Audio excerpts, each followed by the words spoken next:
আকাশবাণী আগরতলা। স্থানীয় সংবাদ পড়ছি লক্ষণ কুমার ঘটক।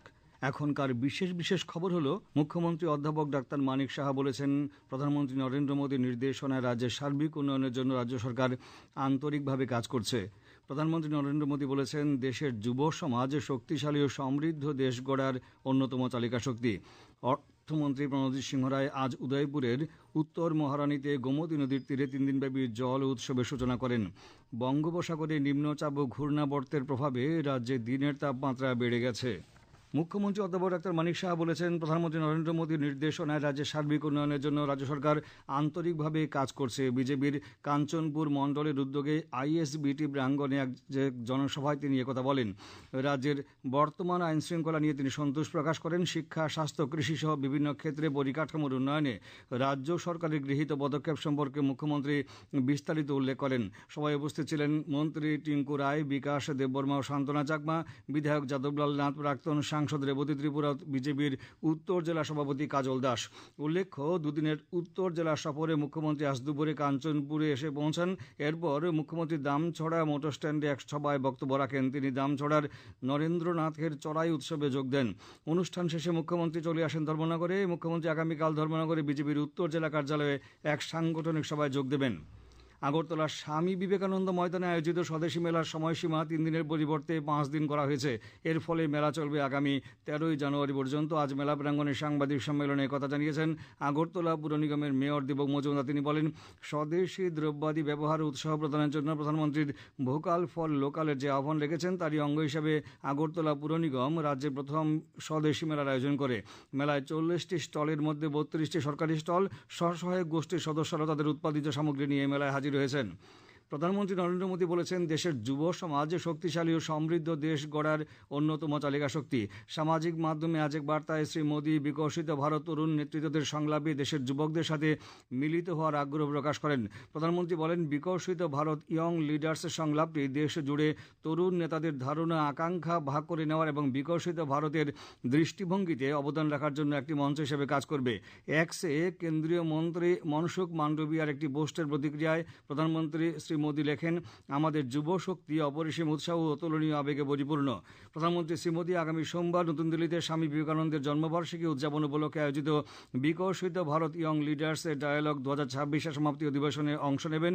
কর্মসূচি চলাকালে প্রধানমন্ত্রী আন্তর্জাতিক প্রতিনিধি সহ সারা দেশের 3000 তরুণের সঙ্গে মত বিনিময় করবেন। অর্থমন্ত্রী প্রণজিৎ সিংহ রায় আজ উদয়পুরের উত্তর মহারানীতে গোমতী নদীর তীরে 3 দিনব্যাপী জল উৎসবের সূচনা করেন। তিনি বলেন, জলকে নিয়ে যাদের জীবন, বিশেষ করে মৎস্য চাষী ও জেলে, তাদের প্রাচীন ঐতিহ্যকে তুলে ধরার লক্ষ্যে এই জল উৎসব। তথ্য সংস্কৃতি দপ্তর এবং মাতাবাড়ি ব্লকের যৌথ উদ্যোগে আয়োজিত এই উৎসবের উদ্বোধনী অনুষ্ঠানে উপস্থিত ছিলেন গোমতী জেলা পরিষদের সভাধিপতি দেবল দেব রায়, বিধায়ক অভিষেক দেব রায়, উদয়পুর পৌর পরিষদের চেয়ারপারসন শীতলচন্দ্র মজুমদার, মাতাবাড়ি পঞ্চায়েত সমিতির চেয়ারপারসন শিল্পী রানী দাস প্রমুখ।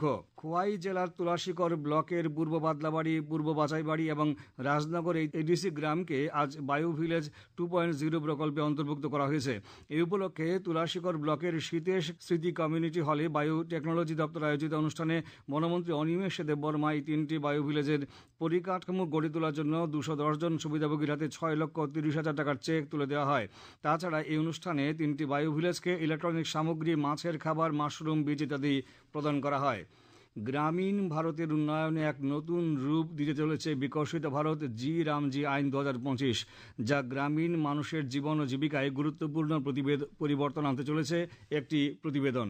গ্রামীণ পরিবারগুলির আয় ও আর্থিক নিরাপত্তাকে আরও শক্তিশালী করতে কেন্দ্রীয় সরকারের নয়া পদক্ষেপ ভিবি জি রামজি আইন 2025 এর মাধ্যমে এমজিএন রেগাতে কর্মসংস্থানের আইনগত গ্যারান্টি 100 দিন থেকে বাড়িয়ে 125 দিন করা হয়েছে। ফলে খুশি গ্রামীণ এলাকার বাসিন্দারা। আমি সুজিত ভট্টাচার্য, আমি পশ্চিম ত্রিপুরা জেলার আগরতলার ইন্দ্রনগর গ্রামে আমি বসবাস করি। আমি একজন দিনমজুর, শ্রমের বিনিময়ে দৈনিক হাজিরার ভিত্তিতে আমি রোজগার করি এবং গরিব মানুষের নিশ্চিত যে কর্মসংস্থান অর্থাৎ কাজের যে একটা সুনিশ্চিত একটা আশ্বাস সংসদে রামজি বিল এটা আইনে পরিণত হয়েছে এবং এই বিলের মাধ্যমে যে আইন যেটা হয়েছে যে আইন এই আইনের মাধ্যমে 100 দিনের পরিবর্তে 125 দিনের যে কর্মসংস্থান এটা সুনিশ্চিত করা হয়েছে।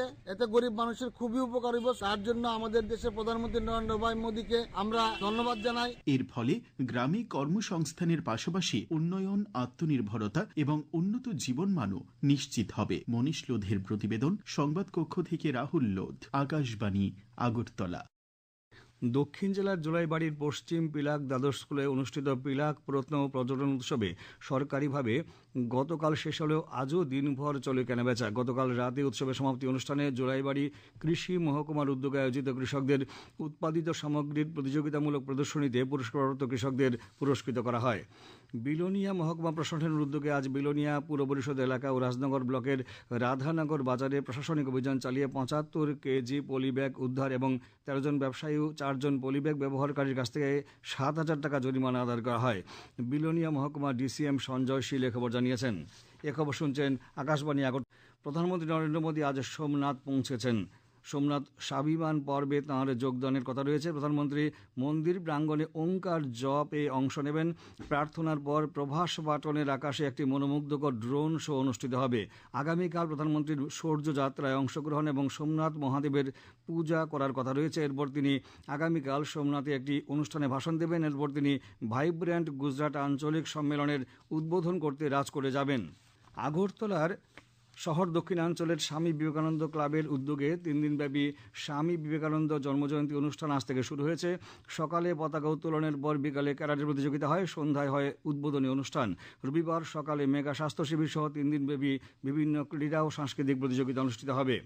কেন্দ্রীয় স্বরাষ্ট্রমন্ত্রী অমিত শাহ জোর দিয়ে বলেছেন, বিশ্বশক্তি হওয়ার জন্য আত্মনির্ভরতা গুরুত্বপূর্ণ। আজ যোধপুরে মহেশ্বরী সম্প্রদায়ের জাতীয় সম্মেলনে তিনি একথা বলেন। শ্রী শাহ বলেন, দেশীয় পণ্যের ব্যবহার দেশকে স্বয়ংসম্পূর্ণ স্বনির্ভর করে তুলবে। তিনি মাতৃভাষা প্রচারের উপরেও জোর দেন। কেন্দ্রীয় যুব বিষয়ক ক্রীড়ামন্ত্রী মনসুখ মান্ডভিয়া আজ নতুন দিল্লিতে বিকশিত ভারত ইয়ং লিডার্স ডায়ালগ 2026-এর উদ্বোধন করেন। উদ্বোধনী ভাষণে তিনি বলেন, দেশের ভবিষ্যৎ গঠনে যুব সমাজের গুরুত্বপূর্ণ ভূমিকা অপরিহার্য। ইয়ং লিডার্স ডায়ালগ তরুণ নেতাদের প্রযুক্তি, উদ্যোক্তা, শাসন ব্যবস্থা, স্থায়িত্ব এবং সামাজিক উন্নয়নের মতো ক্ষেত্রগুলিতে সমাধান প্রদানে অবদান রাখতে উৎসাহিত করে। তিনি বলেন, 2047 সালের মধ্যে একটি বিকশিত ভারত গড়ার জন্য যুব সমাজের প্রতিভা ও সৃজনশীলতা চিহ্নিত করার একটি প্রক্রিয়া হলো এই সংলাপ।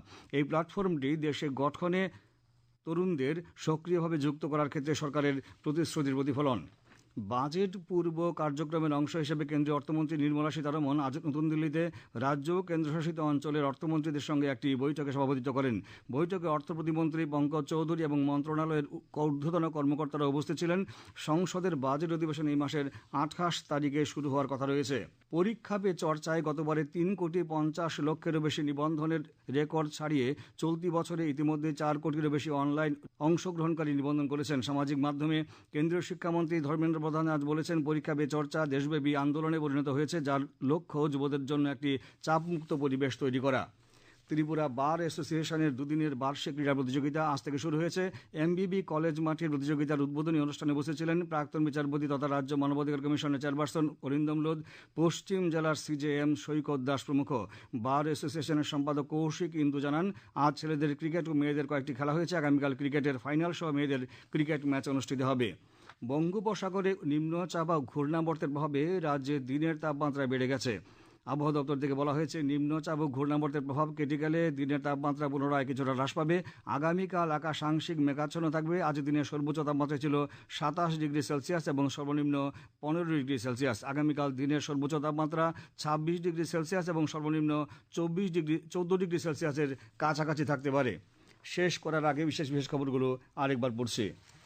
মুখ্যমন্ত্রী অধ্যাপক ডাক্তার মানিক সাহা বলেছেন, প্রধানমন্ত্রী নরেন্দ্র মোদীর নির্দেশনায় রাজ্যের সার্বিক উন্নয়নের জন্য রাজ্য সরকার আন্তরিকভাবে কাজ করছে। প্রধানমন্ত্রী নরেন্দ্র মোদী বলেছেন, দেশের যুব সমাজ শক্তিশালী ও সমৃদ্ধ দেশ গড়ার অন্যতম চালিকা শক্তি।